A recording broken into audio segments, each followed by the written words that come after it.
Hi guys, welcome to our channel Satya Shetty. ఈరోజు మనం home made శాండ్విచ్ని ఎలా తయారు చేయాలో చూద్దాం. మనకి దీనికి కావాల్సిన ఇంగ్రీడియంట్స్ ఏంటో మీకు చెప్తాను చూడండి. మనకి దీనికి కావాల్సిన ఇంగ్రీడియంట్స్ ఫస్ట్ మనకు sandwich bread, corn, cheese, pizza sauce, vegetable mayonnaise and organ and chilli flakes. మనం ముందుగా బ్రెడ్ తీసుకుందాం. ఆ బ్రెడ్ మీద మనం పిజ్జా సాస్ని అన్నిటికీ కొంచెం కొంచెం వేయండి. దాని తర్వాత వెజ్ మైనీస్ కూడా కొంచెం కొంచెం వేయండి. మీకు ఎక్కువ కావాలంటే మైనీస్ ఎక్కువ వేసుకోండి. నేను తక్కువగానే వేసుకున్నాను, ఎందుకంటే మేము అందరం మైనీస్ తక్కువ తింటాం కాబట్టి. ఈ మైనీస్ని, ఈ పిజ్జా సాస్ని రెండు బాగా మిక్స్ చేసి బ్రెడ్ మొత్తం మనం స్ప్రెడ్ చేయాలన్నమాట.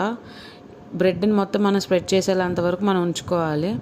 స్ప్రెడ్ చేసిన తర్వాత మనం ముందుగానే కట్ చేసుకున్న ఆనియన్స్, తర్వాత కార్న్, ఈ రెండింటిని నేను మిక్స్ చేశాను అనమాట.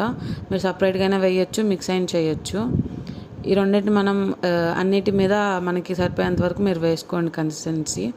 తర్వాత దీంట్లో మనం కొంచెం చీజ్ యాడ్ చేసుకుందాం.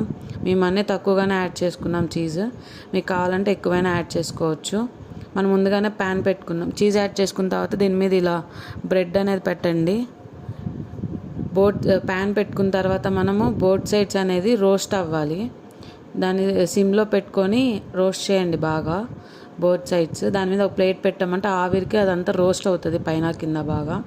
ఒక ప్లేట్ తీసుకొని ఈ రెండింటిని మనం దీంట్లో సర్వ్ చేసుకున్నాం. సర్వ్ చేసుకున్న తర్వాత దీన్ని ఒకసారి కట్ చేసి చూద్దాం. శాండ్విచ్ని మనం ఎలా ట్రయాంగిల్ షేప్స్లో కట్ చేస్తాం అలా కట్ చేద్దాం.